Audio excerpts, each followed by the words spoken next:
World കപ്പിന് ഇനി 5 മാസം മാത്രമാണ് നമ്മുടെ മുന്നിലുള്ളത്. ഇത്തവണ 6 ലോക ജേതാക്കളാകും. നിലവിലെ ലോക ചാമ്പ്യന്മാരായ അർജന്റീന നിലവിൽ മിന്നും ഫോമിൽ തന്നെയാണ് ഇത്തവണയും വേൾഡ് കപ്പിനെത്തുന്നത്. ലിയോ മെസ്സി 39-ാം വയസ്സിലും അർജന്റീനയുടെ കൂടെ തന്നെയുണ്ട്. സ്കലോണി മെരുക്കിയെടുത്ത ഏകദേശ താരങ്ങളെല്ലാം ഇന്ന് സ്കലോണിക്കൊപ്പം തന്നെയുണ്ട്. ഇത്തവണ വേൾഡ് കപ്പ് നേടാൻ സാധ്യതയുള്ള ഫേവറേറ്റ് ലിസ്റ്റിൽ മുൻപന്തിയിൽ തന്നെ അർജന്റീനയുണ്ട്. വേൾഡ് കപ്പിന് നിലവിൽ 26 അംഗങ്ങളെയാണ് ഒരു സ്ക്വാഡിൽ പരിഗണിക്കുക. എന്നാൽ അർജന്റീനയിൽ ഏകദേശം വേൾഡ് കപ്പ് ടീമിലേക്ക് സ്ഥാനമുറപ്പാക്കിയ 20 പേരുണ്ടെന്നാണ് TYC സ്പോർട്സിൻ്റെ റിപ്പോർട്ട്. ആരൊക്കെയാണ് 20 പേരെന്ന് നോക്കാം.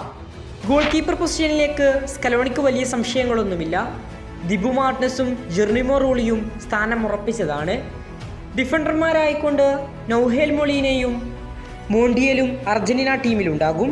പിന്നെ ക്രിസ്ത്യൻ റൊമീറോയും ഒട്ടാമെൻഡിയും ഇവർക്കൊപ്പം ടാഗ്ലിയാഫിക്കോയും ലിസാൻഡ്രോ മാർട്ടിനസും ടീമിൽ സ്ഥാനം ഏകദേശം ഉറപ്പാക്കിയവരെന്നാണ് TYC സ്പോർട്സിൻ്റെ റിപ്പോർട്ട്.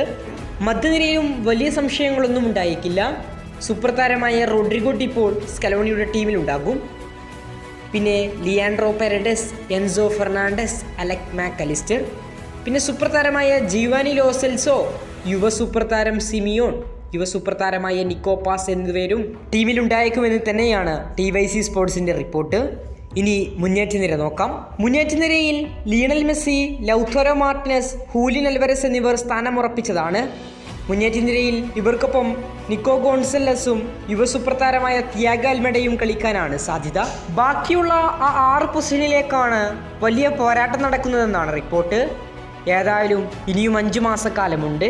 ഫൈനലിസ്റ്റിം അടക്കമുള്ള പ്രധാന മത്സരങ്ങൾ അർജന്റീനക്ക് കളിച്ചു തീർക്കേണ്ടതുമുണ്ട്. അതുകൊണ്ട് തന്നെ ഇത് ഉറപ്പിച്ച് പറയാൻ സാധിക്കില്ല. കൂടുതൽ ഫുട്ബോൾ വാർത്തകൾക്കും വിശേഷങ്ങൾക്കും വേണ്ടി ചാനൽ സബ്സ്ക്രൈബ് നൗ.